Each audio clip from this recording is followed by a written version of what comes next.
Donc, bonjour à tous. Donc, tout d'abord, bien sûr, je remercie le professeur Michel Drancourt de m'avoir invité à faire ce séminaire aujourd'hui. Je suis ici, je suis docteur en épidémiologie ici à l'IHU, chercheur invité. Et donc, je travaille en épidémiologie, principalement sur la surveillance épidémiologique. Donc, si ça ne vous parle pas maintenant, ça vous parlera, je l'espère, à la fin de ce séminaire. Et donc, dans le cadre de cette activité, le professeur Michel Drancourt m'a invité à faire la présentation du réseau de surveillance PAC-Assure, qui est, comme son nom l'indique, un réseau de surveillance qui a été développé dans la région Provence-Alpes-Côte d'Azur. Et donc le titre, c'est Histoire d'un énorme réseau de surveillance fondé sur les données de laboratoire, parce que vous allez voir que c'est quand même quelque chose de très très gros. Alors, tout d'abord, quelques généralités sur les maladies infectieuses. Donc, ce qu'il faut savoir, c'est que les maladies infectieuses posent toujours un problème de santé publique majeur de par le monde, avec près de 15 millions de décès humains leur étant imputables chaque année. On pensait de façon faussée au début des années 1900 que finalement les maladies infectieuses allaient pouvoir être contrôlées. On se rend bien compte que ce n'est toujours pas le cas, avec finalement 15 millions de décès, donc c'est vraiment quelque chose d'important. En 2016, le Global Burden Disease Study, si vous avez vraiment un article où vous voulez lire de vraies données de mortalité, il y a vraiment cet article qui est très très bien fait, qui est publié chaque année dans le Lancet.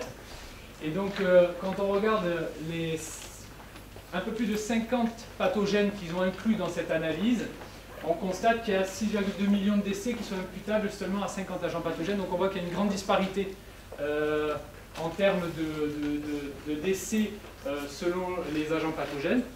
Et comme vous le savez certainement, dans ces agents pathogènes, on entend régulièrement, on a des agents pathogènes qu'on connaît tous, par exemple Escherichia coli, Proteus mirabilis ou Pseudomonas aeruginosa, mais on a aussi des maladies infectieuses émergentes. C'est le cas par exemple d'Ebola, dont on a entendu pas mal parler, le HIV, le Zika, et des maladies réémergentes, par exemple la tuberculose.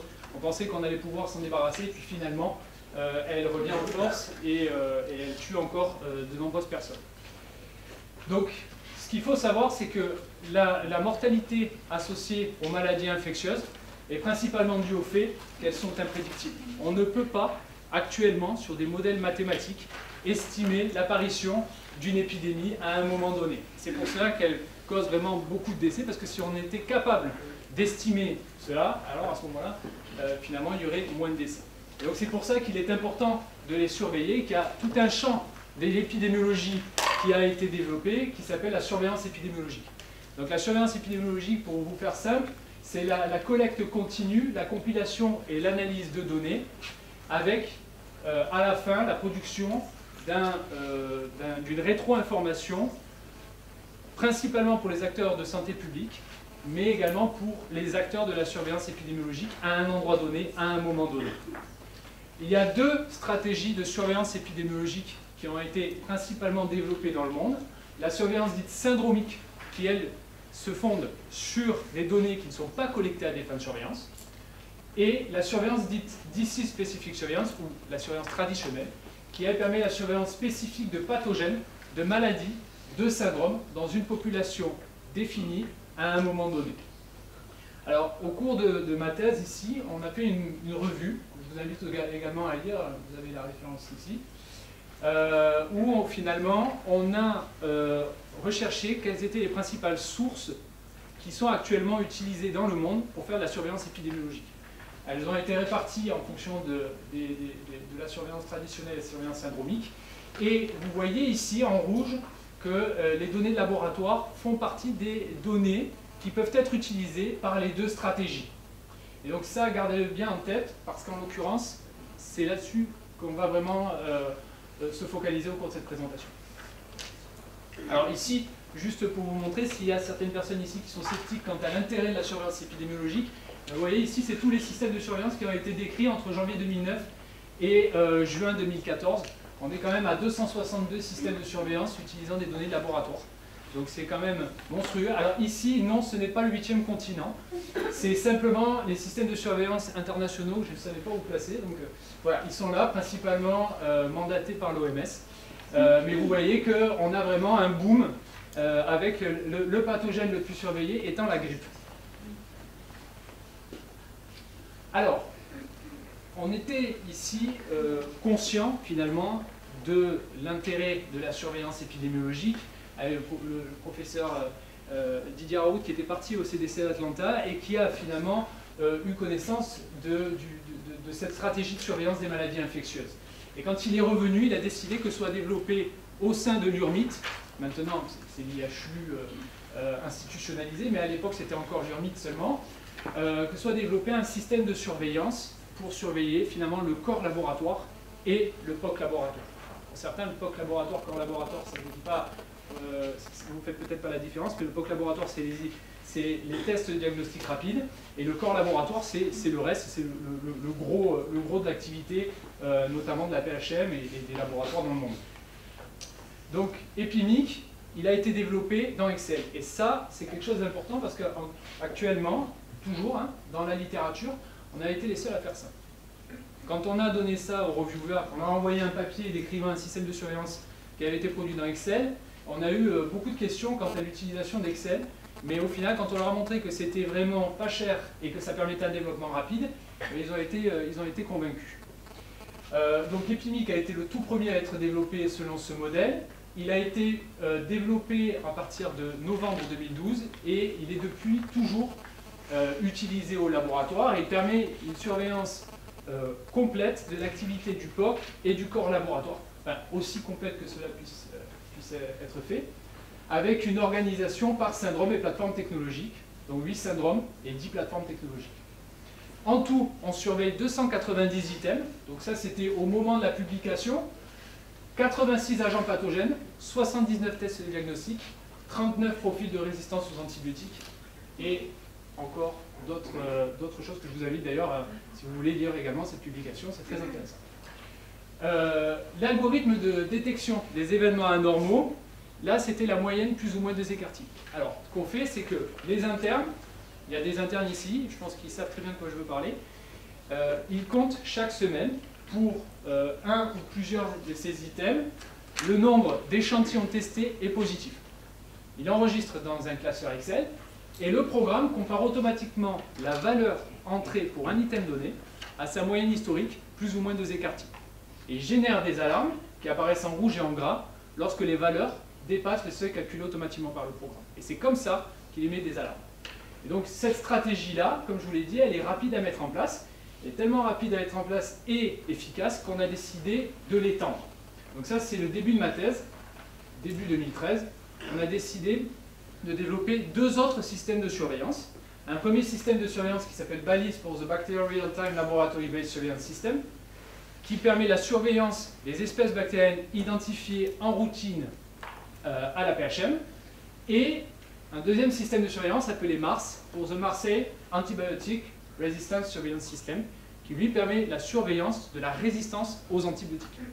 Il permet, quant à lui, de surveiller 59 profils de résistance aux antibiotiques avec des antibiotiques clés qui sont ajoutés, par exemple pour la vancomycine, la colistine, etc., où là on va avoir des profils particuliers, mais ce système de surveillance est principalement dévolu à la surveillance des profils de résistance des bêta-lactamines, aux bêta-lactamines.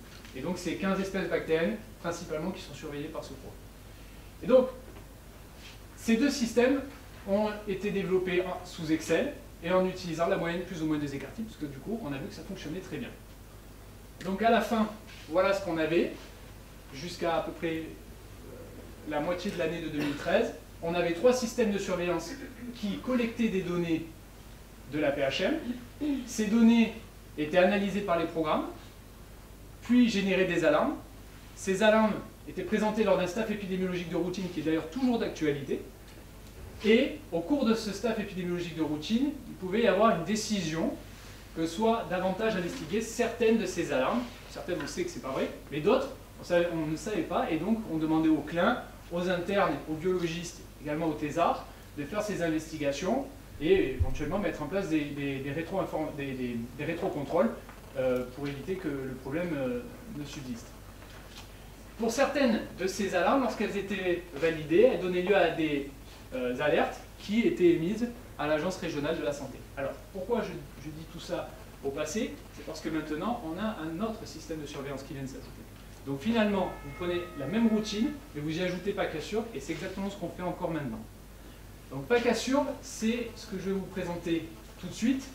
C'est finalement quelque chose d'assez complexe, et c'est pour cela que je vais le découper en 3 morceaux. Une première partie qui va être dévolue au réseau de laboratoire. Une deuxième partie qui va être dévolue à l'analyse des données, enfin à la collecte des données, plus précisément. Et une troisième partie dévolue à la visualisation des alarmes et également tout ce qui a pu être fait par la suite. Alors, comme je vous l'ai dit tout à l'heure, on avait Epimic en 2002 et début 2013, Balise et Mars. Donc, il était tout à fait normal de continuer cette progression. Et donc, on a décidé que soit développé PackAssure pour la surveillance des données de bactériologie, dans un premier temps, de laboratoires partenaires. Alors, ces laboratoires partenaires, c'est des laboratoires qu'on a contactés qui ont bien voulu participer au réseau. Au début, on a commencé avec très peu de laboratoires, mais au bout de 2 ans, en juin 2015, on était à 158 laboratoires de la région PACA. Avec une couverture, comme vous voyez, c'est surtout le littoral qui était couvert à l'époque. On avait 7, donc ces 158 laboratoires s'organisent en 7 laboratoires de microbiologie clinique et 7 groupements de laboratoires privés. Donc ici, développement exactement selon la même stratégie, Excel, moyenne plus ou moins 2 écarts types, et les données donc étaient récupérées de façon hebdomadaire auprès des différents laboratoires, analysées par le programme qui générait des alarmes comme ce que je vous ai présenté précédemment. Néanmoins, au bout d'un certain temps, surtout en fin 2017, on a constaté que le réseau avait vraiment grandi. C'est-à-dire qu'en 2 ans, on était à 158, on est passé à, maintenant on a plus de 300. Plus de 300 laboratoires. Tous les points verts ici sont des laboratoires et tous les points bleus sont des laboratoires ici aussi. Donc là, pardon. Voilà. Laboratoire de microbiologie clinique en bleu et les laboratoires privés en vert. On voit qu'il y a beaucoup plus de laboratoires privés. Donc 292 laboratoires quand j'ai fait l'analyse, avec 11 laboratoires de microbiologie clinique et 10 groupes de laboratoires privés. Alors, comme on a vu qu'on avait de plus en plus de laboratoires qui participaient, bien que son nom ne le laisse pas sous-entendre, Excel, au bout d'un certain temps, il n'excelle plus et il bug. Donc, on a décidé de passer sur quelque chose d'autre. Et donc, on a demandé à Hervé Chaudet, qui avait déjà une expérience dans le domaine, de nous trouver une autre solution et de passer par un outil beaucoup plus puissant. Et donc, on est passé sur une plateforme. Je ne vais pas rentrer dans les détails, mais PHP-MyAdmin, certains peut-être ici connaissent ce font de la programmation, et avec un site web qui permet la visualisation des résultats. On a également décidé de laisser la moyenne plus ou moins 2 écarts types, et on s'est focalisé sur une autre stratégie de détection des événements anormaux qui prend en compte l'épidémiologie réelle des données, qui est le QSUM. Et le QSUM, c'est la somme cumulée, en fait. Qui est réalisé avec le logiciel R que certains d'entre vous doivent connaître. Et si ce n'est pas le cas, c'est pas grave.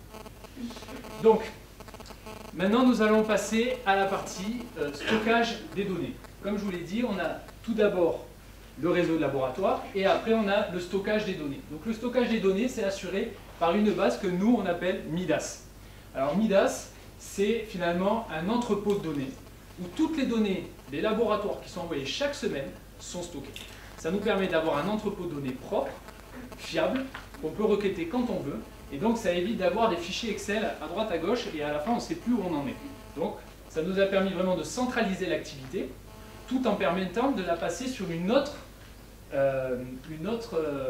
stratégie avec, comme je vous l'ai dit, PHP-MyAdmin, R et visualisation sur site web. Alors, maintenant, on va passer à la volumétrie. Donc, chaque semaine, ces données sont actuellement collectées par les étudiants en thèse dévolus à cette tâche et sont envoyées finalement dans l'entrepôt de données. Mais finalement, on en est arrivé à 1,4 million d'entrées.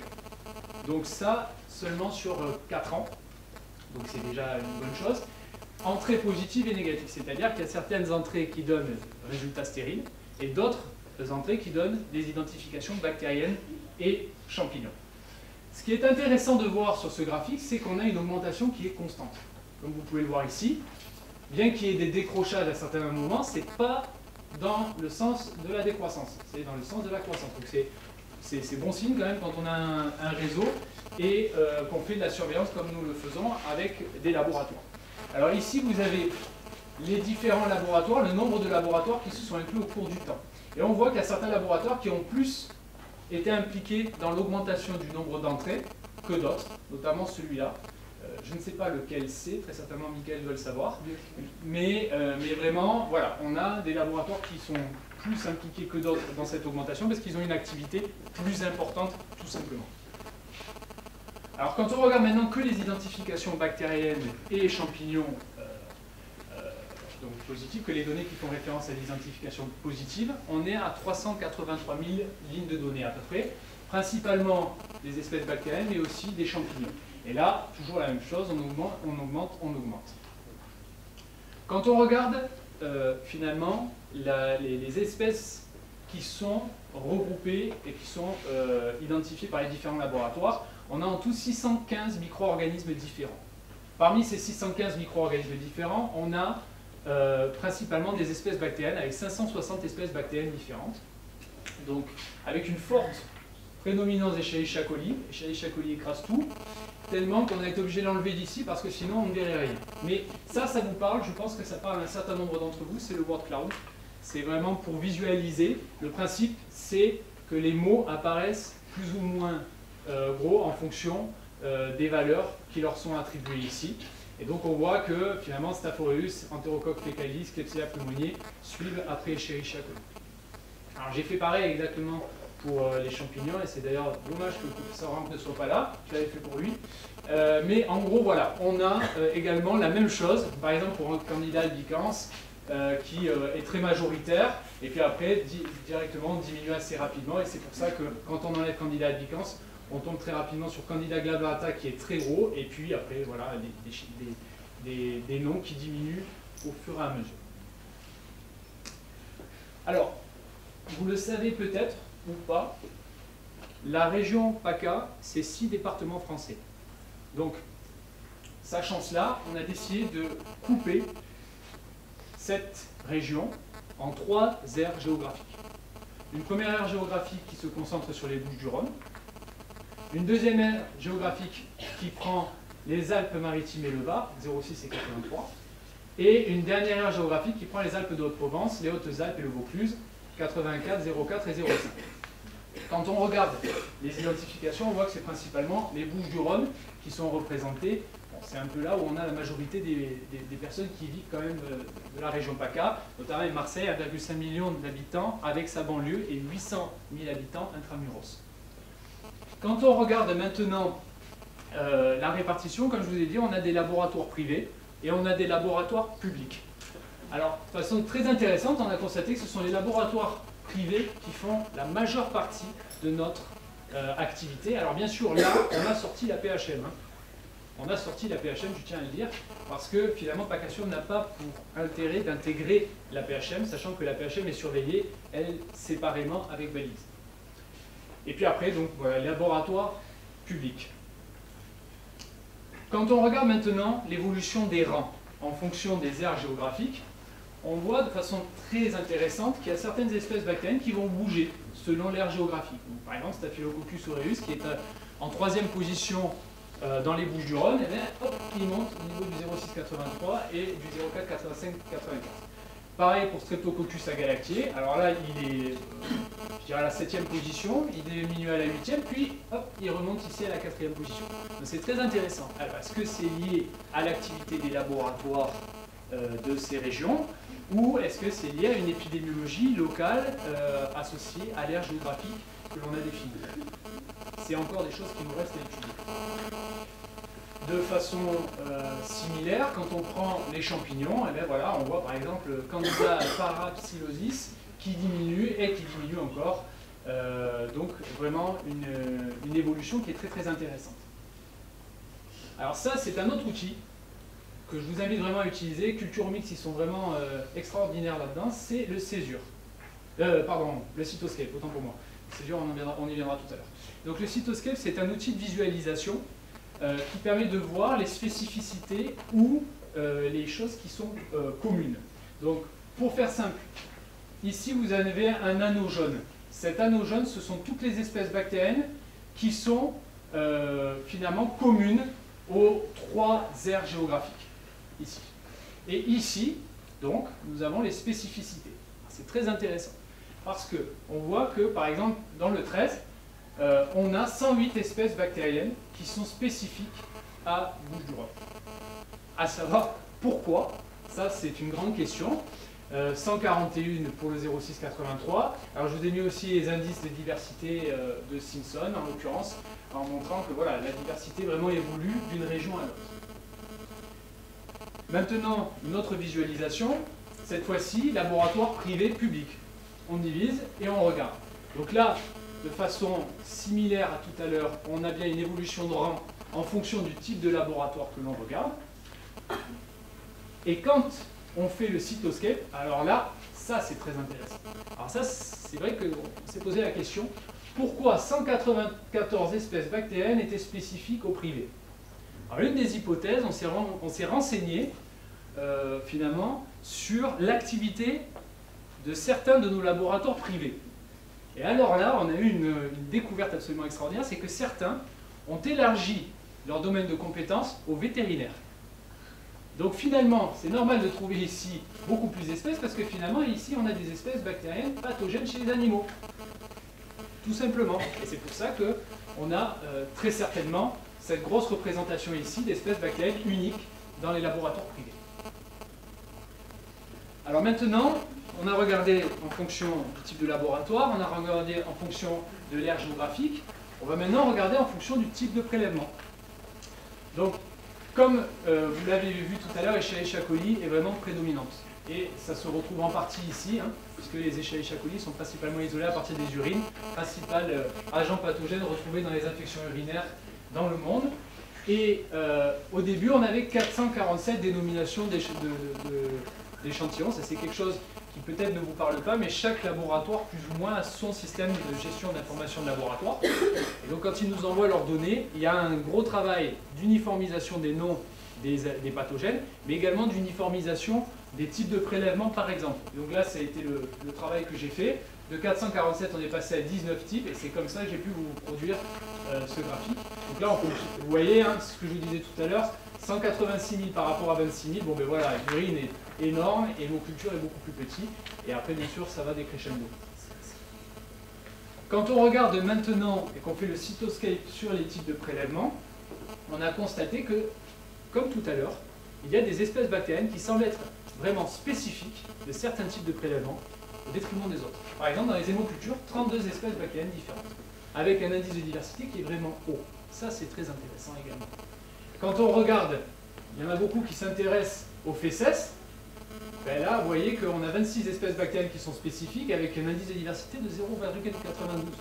Donc c'est très très intéressant dans le sens où on a vraiment une diversité importante et un nombre d'espèces bactériennes spécifiques qui est quand même relativement important. 26 espèces, c'est pas rien, c'est vraiment quelque chose de très intéressant.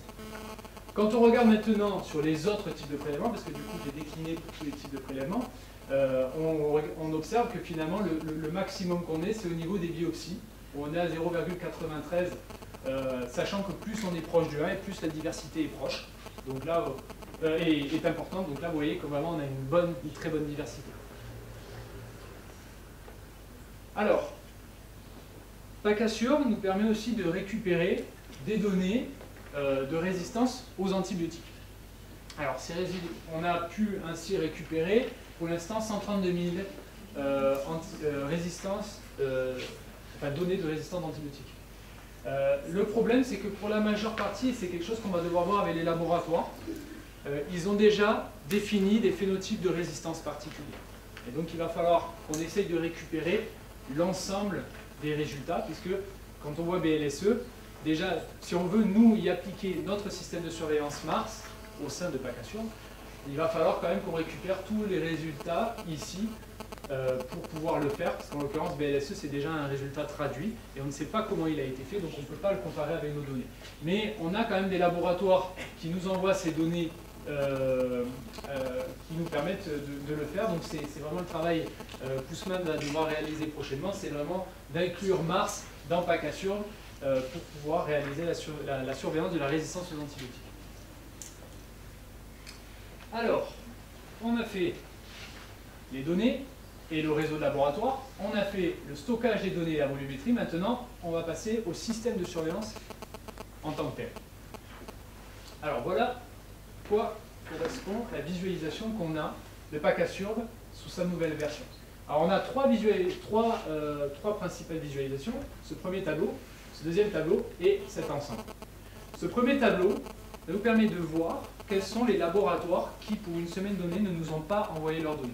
Alors, c'est pour pouvoir assurer la continuité de notre activité de surveillance. Donc, ce que nous faisons généralement quand nous voyons que c'est rouge ou orange, c'est qu'on recontacte les laboratoires, on leur demande gentiment s'ils peuvent nous envoyer leurs données, parce que ça peut être que leur système a planté, ça peut être qu'ils ont oublié, ça peut être que la personne est partie en vacances, etc. etc. Et ça, c'est notre travail d'aller les voir, du moins par téléphone déjà dans un premier temps, et d'essayer de voir si on peut récupérer ces données. La deuxième visualisation ici, c'est le résultat de l'analyse dans R, c'est-à-dire que le système génère des alarmes. Les alarmes, ce sont les carrés rouges, vous le voyez ici. Et par exemple, pour Staph aureus, sur cette semaine donnée, le laboratoire 4, il a été en alarme. Alors vous allez me dire, bon là, c'est une visualisation globale. Oui, mais alors ce qui est très intéressant, c'est qu'il arrive parfois que pour une seule et même espèce bactérienne, on ait plusieurs carrés dans plusieurs laboratoires. Et donc vous allez voir pourquoi c'est intéressant, parce qu'en l'occurrence, on a pu décrire un certain nombre d'événements dont je vais vous présenter deux histoires tout à l'heure, qui sont vraiment très très intéressantes et qui montrent qu'il y a un événement épidémiologique que l'on ne connaît pas, qui est en train de très certainement de se passer à l'échelle de la région PACA. Troisième visualisation, donc là c'est laboratoire par laboratoire, on a les alarmes émises, on a finalement quelles sont les espèces qui sont les plus retrouvées dans ces différents laboratoires, et on a la courbe d'évolution au cours du temps du laboratoire. Donc là, lui, c'est un très bon élève. Vous voyez, il n'y a pas de diminution globalement, il est assez stable, donc c'est vraiment un très bon élève.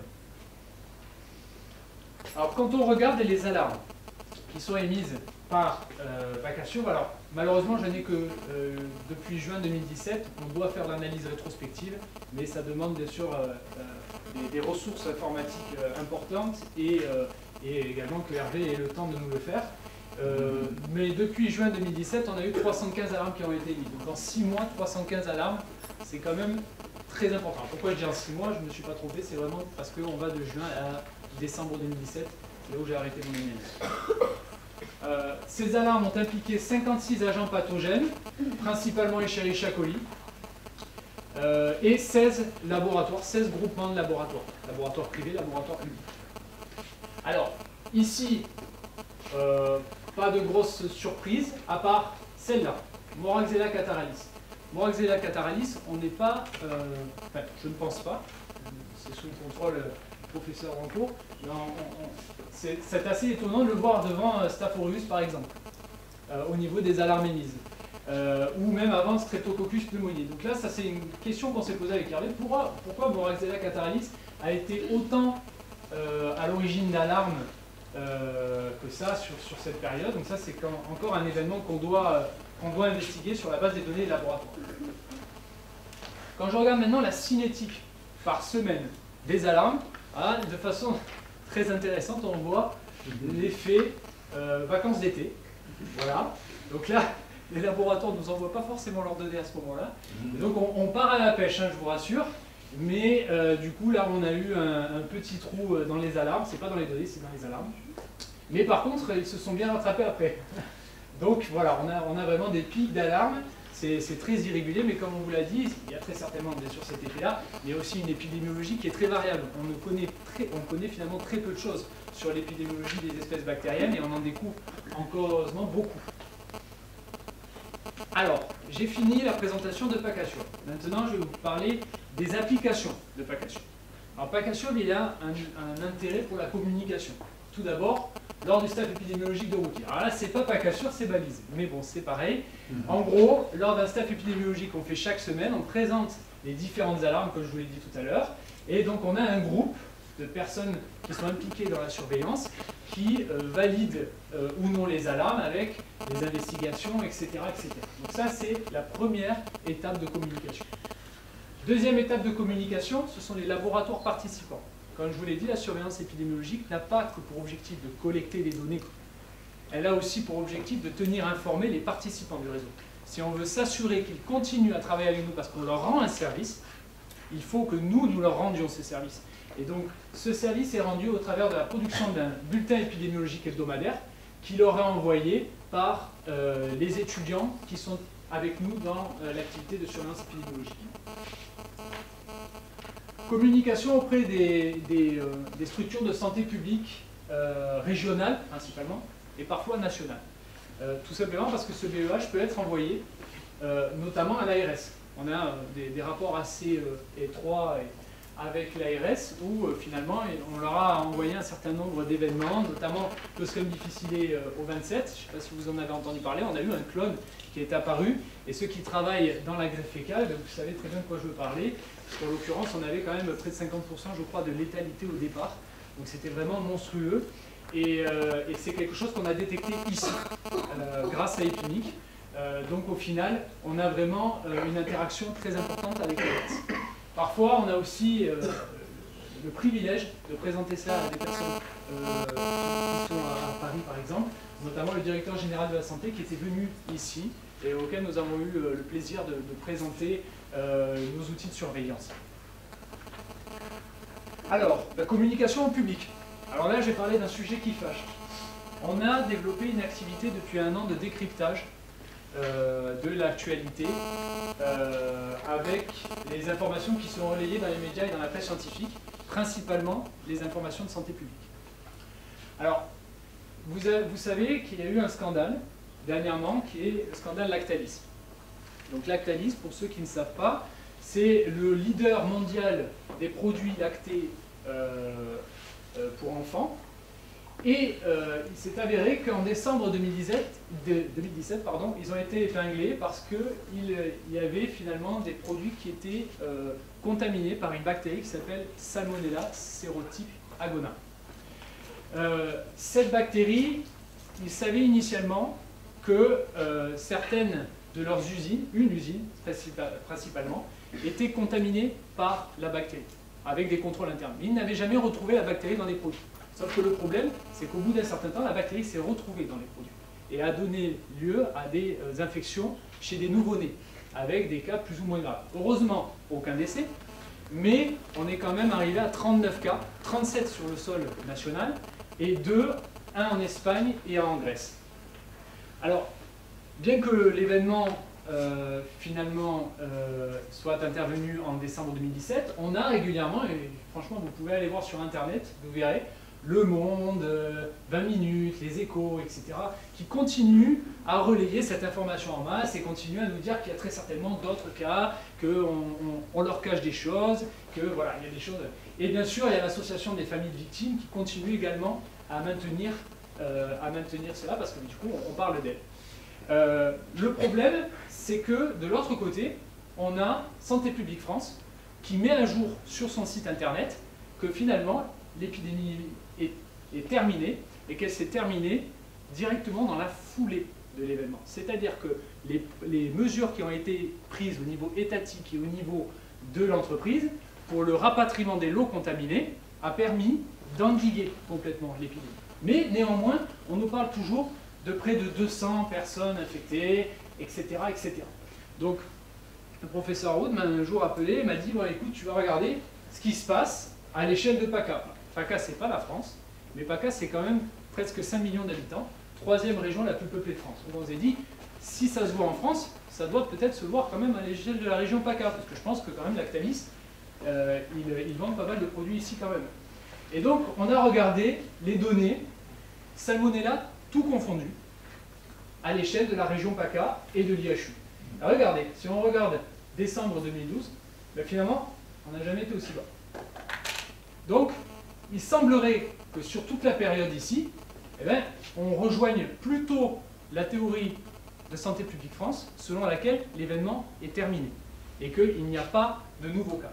Alors ça ne veut pas dire qu'on ne va pas en détecter d'autres, mais néanmoins, nous, nos données, elles parlent. Les données empiriques ont parlé, et du coup, ben, voilà, ça décrédibilise tout à fait ce que je dis, sachant que, je vais quand même le dire ici, la presse n'hésite pas à cumuler un ancien scandale au nouveau scandale. Et donc, ils gonflent le chiffre.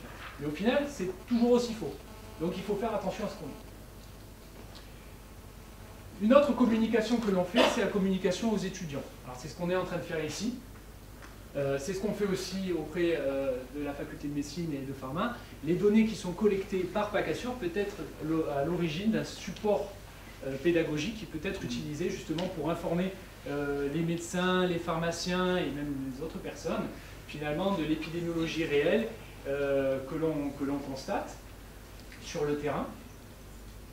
Cela peut donner lieu aussi à des communications scientifiques, donc ça vous parle particulièrement, vous qui êtes dans le rush des articles. Tout d'abord parce qu'on a produit quand même 5 abstracts pour la RICAI, qui est une grosse représentation, réunion interdisciplinaire de chimiothérapie anti-infectieuse qui se tient à Paris. Donc c'est quelque chose à l'échelle nationale. Donc on a produit 5.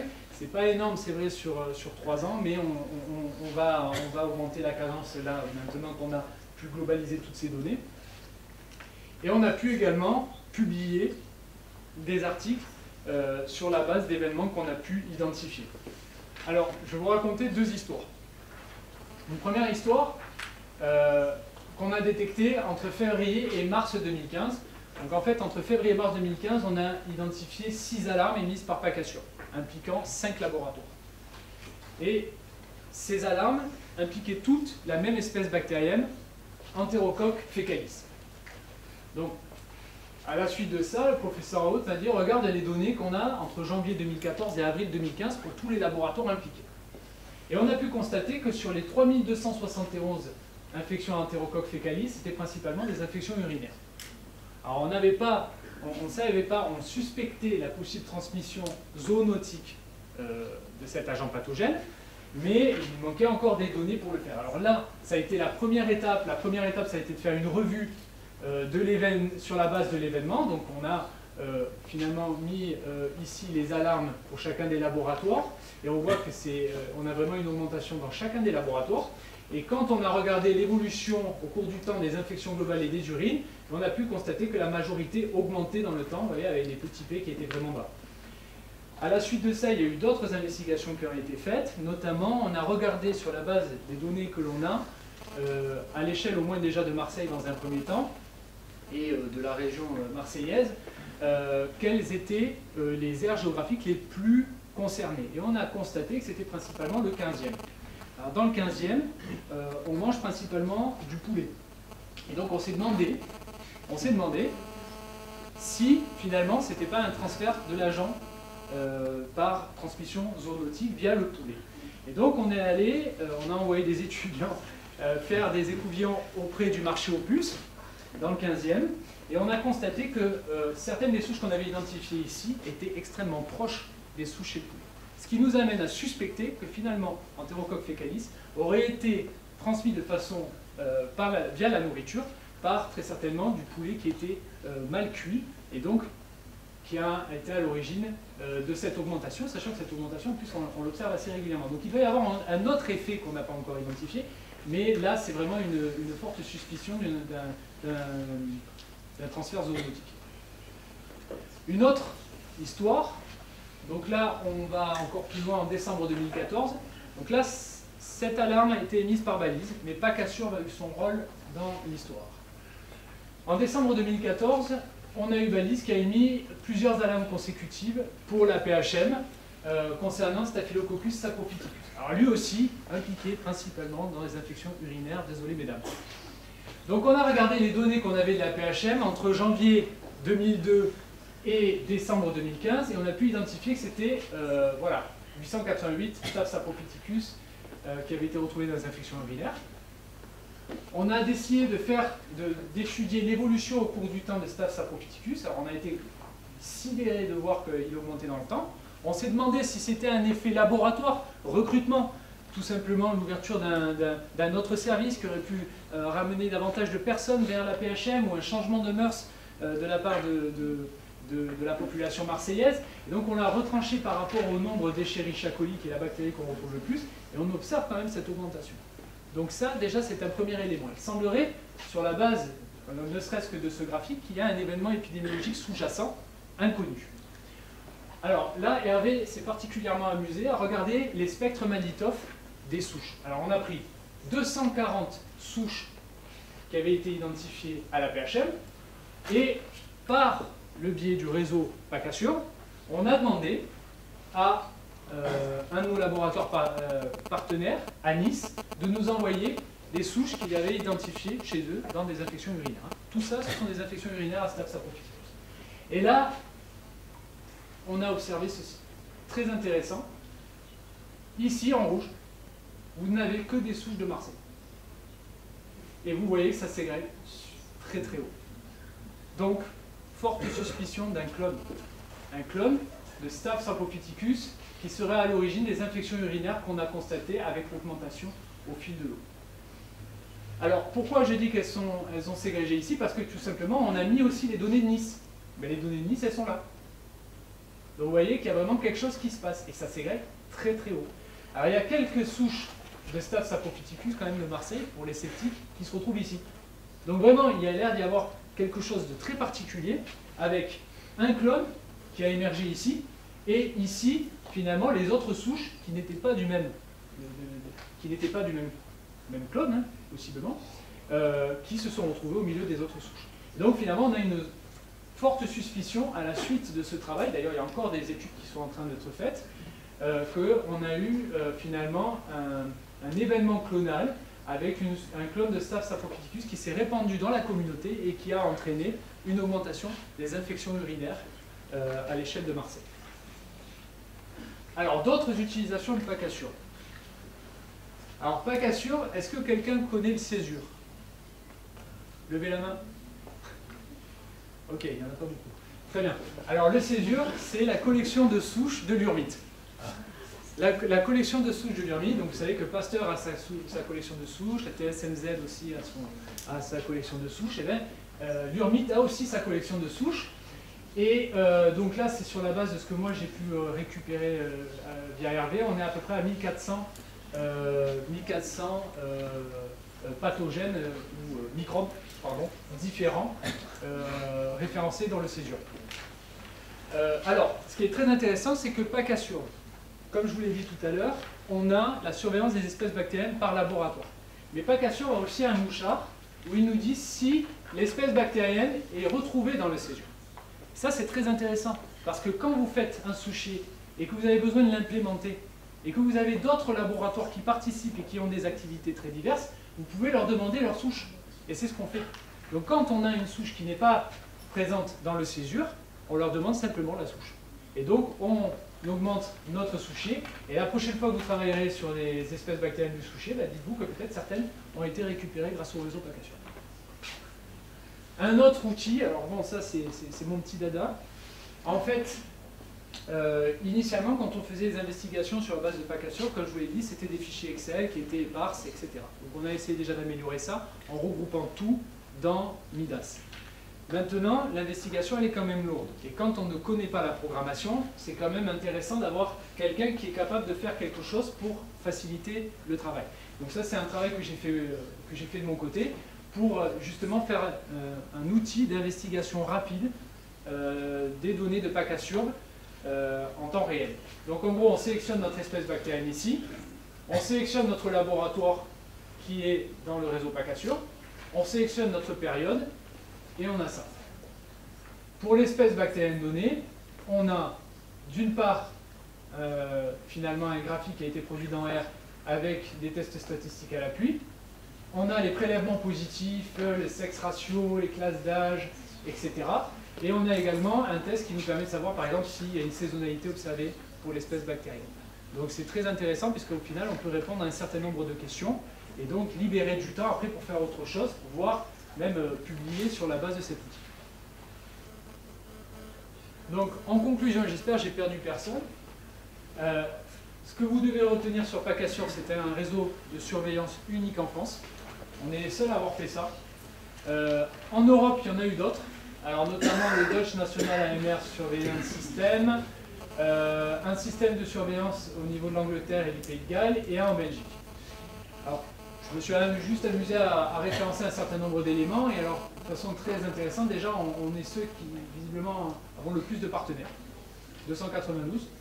Alors attention, parce que l'Angleterre, c'est au niveau national. Tous les laboratoires sont obligés de participer. Donc je me méfie de ce chiffre. Et d'ailleurs, ça se voit parce qu'ils ont quand même 3300 agents pathogènes différents. Et quand on regarde leurs données, mais eux, ils ont 20 ans de données, 9 millions de données. Nous, on est à peu près 1,4 million de données. Mais nous, ce qui est très intéressant, comme je vous l'ai dit tout à l'heure, pour l'instant, nous n'avons perdu personne en route, ce qui n'est pas leur cas.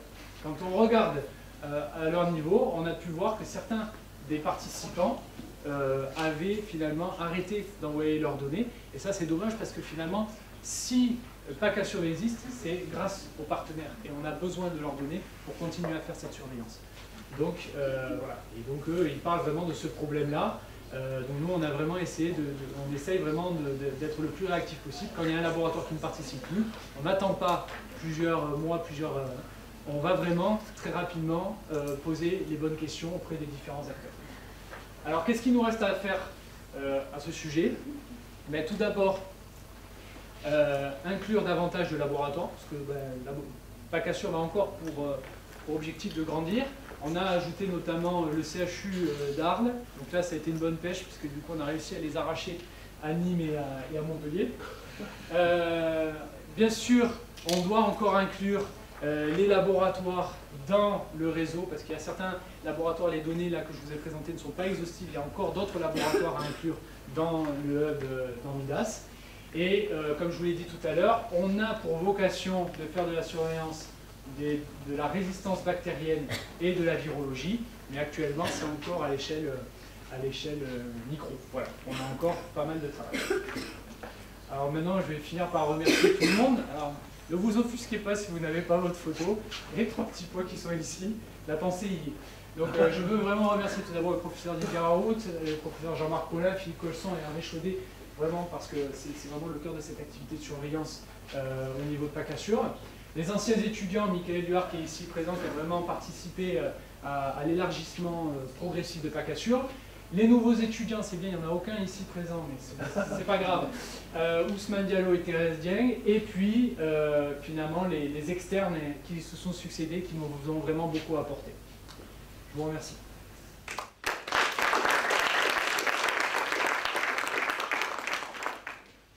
Merci beaucoup.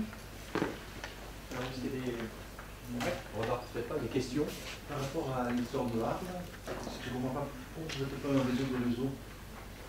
Pourquoi vous ne collaborez pas avec nous pour changer ça, pourquoi voilà, ça c'est pas de mon ressort. En l'occurrence, on a déjà commencé par PACA. Donc, Arles étant dans PACA, on a intégré Arles. Après Nîmes, c'est plus PACA. Donc est-ce qu'un jour, il va y avoir cet élargissement? Je ne sais pas. On verra. Pour l'instant, voilà. Il y a éventuellement 2 éléments de réponse. Il y en a un qui est à un petit niveau strictement administratif, c'est que si tu veux maintenant, les hôpitaux, singulièrement les hôpitaux publics, sont engagés dans ce que l'on appelle des groupements hospitaliers de territoire, qui sont quand même calqués évidemment sur les divisions administratives de la France, et que comme l'a rappelé Cédric, nous sommes engagés avec Arles dans le même groupement hospitalier de territoire, administrativement si tu veux, alors que nous ne sommes pas strictement engagés avec Nîmes dans le même groupement hospitalier de territoire. Ça c'est un premier niveau de réponse, qui est un niveau d'organisation administrative des choses, mais ça compte. Le deuxième niveau qui était plus, qui rejoint ta question, qui était une remarque et ou une question pour Cédric, que du coup je pose en même temps, je formule en même temps, c'est la notion de bassins géographiques dans lesquels les populations bougent, et donc éventuellement les microbes bougent, et donc éventuellement les microbes s'échangent. Alors ça paraît pas strictement, enfin il n'a pas dit strictement comme ça, mais comment dire, ça a peut-être un certain sens de travailler dans une certaine zone géographique relativement limitée, parce que c'est dans cette zone géographique que se font effectivement, je ne sais pas combien, 90% des mouvements de population et ou des échanges de population, versus ça a peut-être moins de sens pour nous de travailler avec la Bretagne par exemple. Non pas que ce qui se passe en Bretagne n'est pas intéressant bien entendu, mais c'est parce que de fait on a probablement moins d'échanges de population au quotidien ou tous les mois avec la région Bretagne que l'on en a par exemple, et ça faisait partie de mes remarques et ou suggestions, avec les rives sud de la Méditerranée. Je suis à peu près convaincu, si on regardait vraiment les entrées-sorties dans la région PACA, eh bien, il y a très probablement, cet amphithéâtre en témoigne d'ailleurs, beaucoup plus d'échanges de personnes, de population, avec des régions géographiques qui ne sont pas administrativement situées en France, qu'avec des régions géographiques qui sont... Voilà, c'est une remarque plus de fond qui est... il y a peut-être... Il y a quand même, tu vois, il y a une dimension de... comment dire, de surveiller dans une zone géographique dans laquelle il y a effectivement des échanges de population et de mouvements de population. Enfin, c'est un peu comme ça que je le vois. Ça ne veut pas dire qu'il ne faut pas regarder ce qui se passe ailleurs, hein, mais je veux dire qu'il y a quand même il y a cette logique-là qui est une logique de population et une biologique finalement. Oui. Je voulais vous poser une question concernant Parlez bien fort, s'il vous plaît.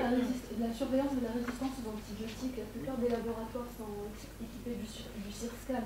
Donc, d'après vous, quel pourrait être l'apport de PACASUR? Qu'est-ce qu'il pourrait donner de plus par rapport au réseau réussi? En fait, je ne pense pas que ce soit la même chose qu'on surveille. Nous, on a vraiment une politique de surveiller certains profils de résistance. Réussir, mais n'a pas forcément la même volonté. Ce qu'on va surveiller est différent. Donc en fait, je pense que ça peut être complémentaire tout simplement. On n'est pas là pour remplacer l'existant, on est plutôt là pour apporter autre chose. Donc après les laboratoires, je ne sais pas à quel point ils sont impliqués dans Réussir. Ce qui est sûr, c'est que ceux que nous avons, nous devons vraiment les intégrer dans une surveillance de type Mars, avec des profils de résistance vraiment orientés sur le type de résistance qu'on a développé ici. Voilà. Donc après, voilà, c'est le seul problème du fait que leurs données soient agrégées et traduites directement, mais je pense qu'on arrivera à quelque chose. Au niveau national, vis-à-vis de l'Institut de veille sanitaire, quel genre de relations vous avez? Est-ce qu'il y a par exemple des alertes qui sont plus précoces chez vous, qui sont retransmises au niveau national? Est-ce qu'ils voient les mêmes choses? Ça c'est un peu compliqué parce qu'en l'occurrence, comme j'ai dit tout à l'heure, on a vraiment une interaction avec l'ARS, l'INDS, pas vraiment. Enfin, moi je sais qu'on les avait invités plusieurs fois, on n'a pas eu de représentants de l'INDS qui sont venus. Donc après je ne sais pas si pendant que je n'étais pas là, il y en a certains qui sont venus, j'en sais rien. Mais c'est vraiment l'ARS, notre principal acteur régional. Donc après, l'INDS c'est encore autre chose et je ne sais pas jusqu'à quel point ils utilisent, ils souhaiteraient collaborer avec nous, etc. Là, j'en sais rien. Ça honnêtement, j'en sais rien. Je ne sais pas dire.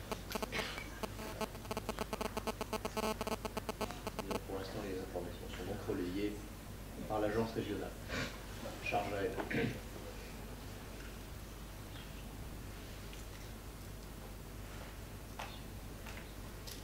Mortalité. On n'en a pas parlé. Oui, parce que mortalité, c'est pareil. C'est quand même un point important pour les docteurs. Oui. C'est un point important, mais en l'occurrence, on a vraiment cet objectif de faire la mortalité, mais la mortalité, pour l'instant, c'est la PHM. C'est valise. C'est pour ça que j'en ai pas parlé, parce qu'en l'occurrence, oui, c'est vrai que l'intérêt par la suite sera de poser, on a d'ailleurs commencé à poser les jalons, mais se poser davantage de questions quant à la véracité de certains rapports qui sont publiés, que ce soit par l'OMS, que ce soit à l'échelle nationale, etc., sur la réalité de la mortalité attribuable, par exemple, à la résistance aux antibiotiques. Il y a eu beaucoup de rapports qui ont été publiés, on nous a prédit la fin du monde. Finalement, bon, ben, nous, on a encore regardé avant-hier, et puis bon, on n'a aucun décès, quoi. On n'a aucun décès, on a eu un décès en 7 ans associé à la résistance. Parce que la définition que l'on a de la résistance, normalement, moi je considère que si on veut avoir vraiment une vision de la mortalité attribuable à la résistance, il faudra avoir vraiment une souche qui est très résistante. Or, quand on regarde leur rapport, l'un des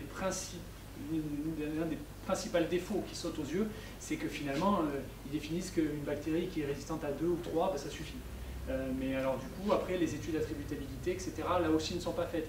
Donc on rentre vraiment là-dedans, mais c'est vrai que les données de mortalité vont nous permettre de répondre à ça. Et puis également remettre en perspective les priorités nationales, en ce qui concerne notamment la vaccination, quand on voit qu'on est les dernières données, c'est 12, je crois, crois que c'est 12 000 à 14 000 décès à la grippe.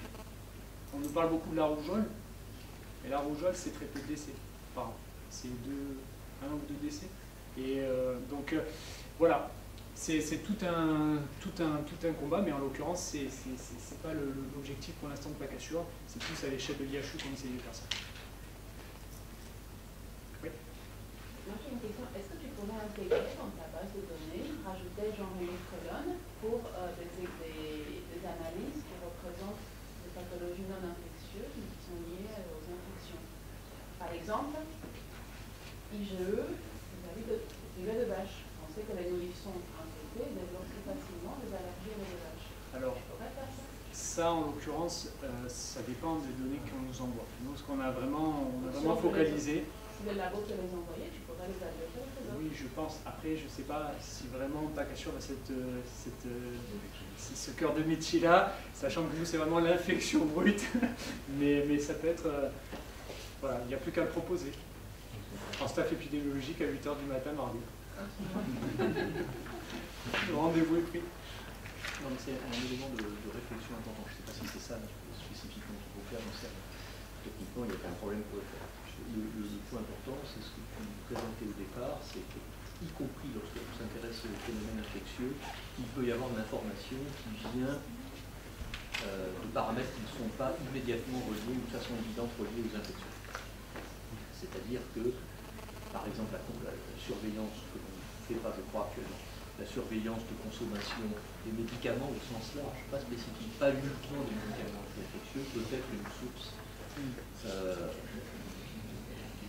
de connaissance de ce qu'il se passe quelque chose en termes d'infection, d'augmentation de consommation de Doliprane à la Réunion, qui précède la reconnaissance d'une épidémie de virus chikungunya, c'en est un exemple. Je ne parle pas de l'exemple classique de la pentamidine en Californie, historiquement avec le VIH, ainsi de suite. Mais donc, par exemple, le fait de surveiller, par exemple, la consommation de Doliprane a pu amener, ou aurait pu amener, à tirer une sonnette d'alarme avant de reconnaître qu'il s'agissait d'une maladie infectieuse, épidémique en soi. Donc ça rejoint ça, c'est-à-dire qu'effectivement on peut être amené à surveiller, tu l'as dit dans l'introduction, des paramètres, des variables, des données qui ne sont pas des données immédiatement de nature elle-même immédiatement infectieuses, les syndromes infectieux, les microbes infectieux. Si j'ai un élément de réponse par rapport à ça, c'est vrai qu'on avait pour objectif de surveiller notamment la consommation des antibiotiques et en voyant également avec les centres qui vendent finalement toutes les molécules. Après, bon, voilà, on est actuellement pas trop nombreux, donc c'est vrai qu'on essaye d'abord de finir bien ce qu'on a commencé, et après, voilà, au fur et à mesure, on va agrandir. Mais c'est vrai que c'est quelque chose qu'on avait dans l'idée de faire. Et qu'on a commencé à faire avec la PHM, parce qu'en l'occurrence, j'avais donné une consommation d'antibiotiques déjà à la PHM. Très bien, est-ce que d'autres remarques? Non. Merci beaucoup Cédric.